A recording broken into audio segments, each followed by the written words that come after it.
Yes, again, alright mga minamahal, Alicia nyo, nagbabalik muli para sa ating panibagong video.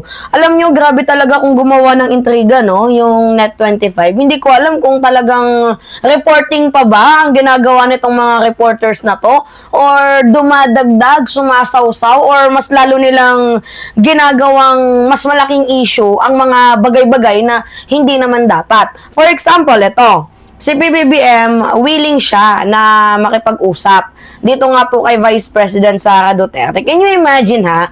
Si PBBM na nga, itong naagrabyado, siya pa ang nagpapakumbaba para lamang iligtas ang bansang Pilipinas sa kapahamakan na ginagawa ni VP Sara Duterte. Di ba kung pwede pa namang ayusin yung hidwaan, bakit hindi na lang ayusin? Di ba instead na sila yung mag-aaway, instead na sila yung magsiraan, bakit hindi na lang sila magtulungan? Di ba kasi yun naman yung purpose, kaya sila binoto ng mamamayang Pilipino, di ba? Mag-unite, uniteam, di ba? Magkaisa. Pero ano yung ginagawa ng ating VP? Naninira. So ngayon itong si President Bongbong Marcos, siya na nga itong nagpapahabag ng damdamin. Ngayon ginagawa niyo pa ng issue, lalo na itong mga reporters na to. Tingnan nyo ha. Yan o. Yan yung reporters na yan. Tapos yung isa, ito, ipakita ko sa inyo ha. Itong isang reporters na to. Yan. Grabe. Kung sumausaw, grabe. Kung yung mga lumalabas sa kanilang bibig. Diba? Gumagawa na ng chismis. Hindi na yan yung tama ng way of reporting ninyo. Para na din kayong, vlogger na walang license. Diba? Parang hindi kayo nag-aral Diba mga minamahal? Actually, kami, as a content creator, meron kaming, syempre, commentator nga, diba? So, nagko-comment kami base sa mga nakikita namin. Opinions, belief. Kaya nga, diba, may mga vloggers tayo kasi meron silang mga personal na paniniwala. Pero kayo nandyan kayo sa Net25. Diba? Sana man lang inisip ninyo, ganito ba yung concept ng way of reporting? Ganito ba yung tamang pag-uulat? Na hinahaluan nyo na ng chika, ng chismis, ng gagatong kayo? Tama ba yun? O, pakinggan nyo to ha, mga minamahal. Pakinggan nyo. Nagpahayag ng kahandaan, Nelson, ang Pangulong Bongbong Marcos dapat lagi handa. na Magre-resign? Grabe resign. O, ano pa? Ano pa yung babanggitin nila? Ano pa yung babanggitin, mga minamahal? Hindi. Alam ko na yan. yan. Hair follicle test yan.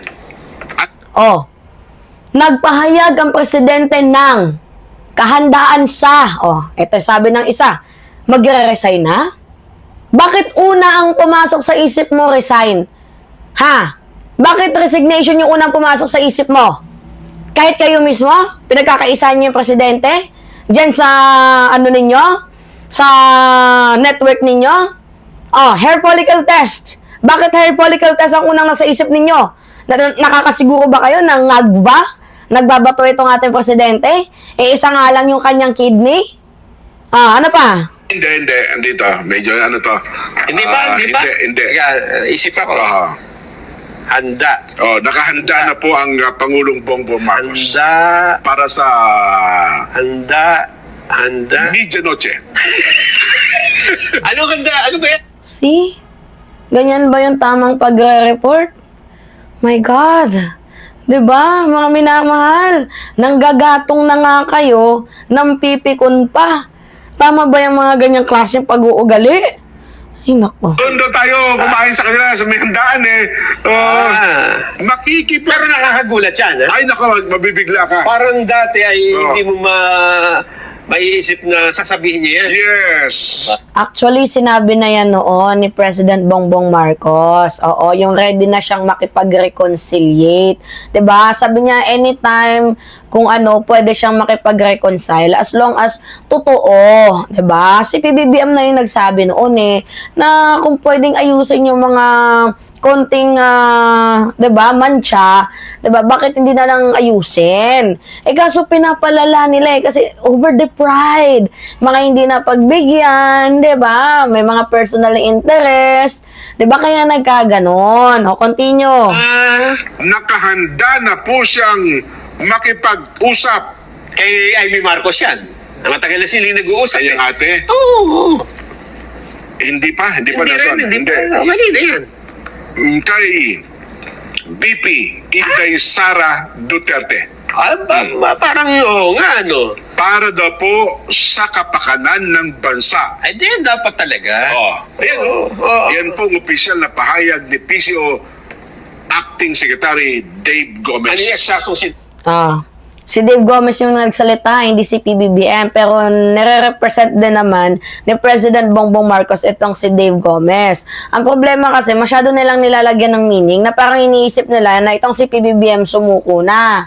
Si PBBM ay nagpaganon na. Actually, lagi namang ganon si PBBM Lagi siyang nagpapakumbaba. And wala namang masama kung maging mapagkumbaba tayong tao. Kahit yung taong nakagawa sa atin ng masama, nakagawa ng mali, 'di ba? Nakagawa ng hindi maganda. Wala naman atang masama kung magpakumbaba pa din tayo. Kasi ang mapagkumbaba laging itinataas at ang mapagmataas laging ibinababa.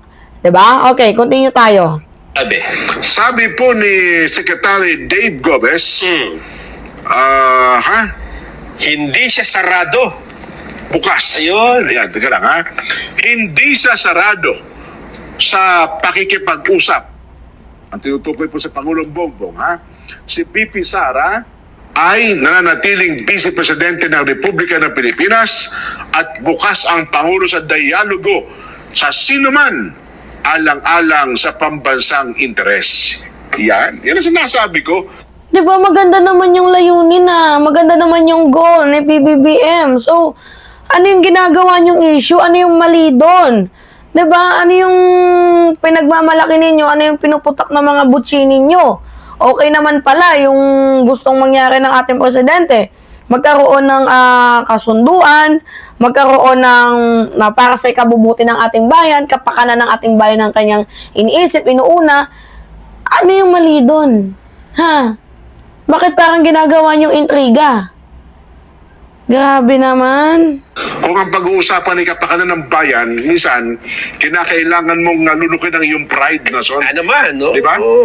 At hindi, hindi, it's not a bad thing. Yan, diba? Minsan nagpapakumbaba ka.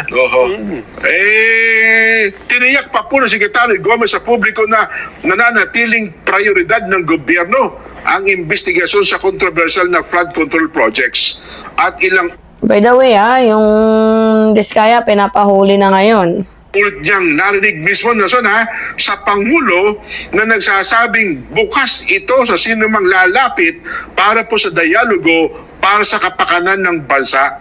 Bilang leader at tatay ng bansa natin, Nason, dapat siya talaga ang nag-aabot ng kamay. Di ba? Sa kamay ng pakikipagkasundo sa lahat ng mga galit sa kanya. Ikaw ang Pangulo Ganun talaga. Okay. Diba? Tama ba yun? Dinudugtungan nyo ng chismis? Mga minamahal? You know what, mga minamahal? Hindi to yung kinds of strategy ni President Bongbong Marcos. Willing siya na makipag-ayos, diba? Siya pa nga itong kumbaga parang lumuluhod ng presidente na tama na VP, magkasundo na tayo para sa ikabubuti ng ating bayan. Tama na yung hatred, false information. Kumbaga si President Bongbong Marcos, mas gusto niya ng peace of mind. Bakit parang hirap na hirap ibigay ng mga DDS or ni VP Sara Duterte yung peace of mind, hindi lamang po kay PBBM, kundi para sa taong bayan. Diba? Yun naman talaga yung inaantay natin 'di ba? Kaya din naman natin magpatawad kung si PBBM nga pinapatawad niya, 'di ba? Tayo pa kaya na supporters, 'di ba? So, pero kung akong tatanungin, nako, binaboy na ako. No reconciliation. Pero mabait talaga ang ating presidente. Sa sobrang bait niya, kaya niyang magpababa. Kaya niyang iano yung sarili niya. Sige, tapakan niyo na ako. Kung ito lang din yung way para maging mabuti ang bansang Pilipinas, willing ako makipag-cooperate sa lahat. Tingnan niyo, sobrang bait ni PBBM. At na-appreciate ko lahat ng yun. Tapos itong mga newscaster na to, dinadagdagan ng chika. 'Di ba? Dinadagdagan ng malisya. Tama ba yun? Hindi yan yung klase ng reportings, mga minamahal. Parang nakakabastos. 'Di ba? Alright, kayo, ano yung masasabi ninyo? Sabi ng ng nag-comment, Mima, damage has already done. So, ano pa ba yung, anong damage has already done? Si Sarah ang nagbigay ng danyos kay PBBM. Dapat si Sarah ang humingi ng pasensya, ng patawad kay PBBM. Hindi si PBBM ang humingi ng pasensya at pagpapatawad. 'Di ba? Nakakaloka. Anong damage has already done? Nek-nek nyo, bulok. 'Di ba? Nagpapakumbaba lang si PBBM at yun ang totoo dyan. Ngayon, mga minamahal kayo, ano masasabi ninyo? Anyway, pengi lang ako ng comments, likes, and share. And also, don't forget to click the subscribe and always hit notification bell, mga minamahal, para lagi kayong na-update sa mga video na ina-upload natin. Maraming salamat at ingat, mga kababayan.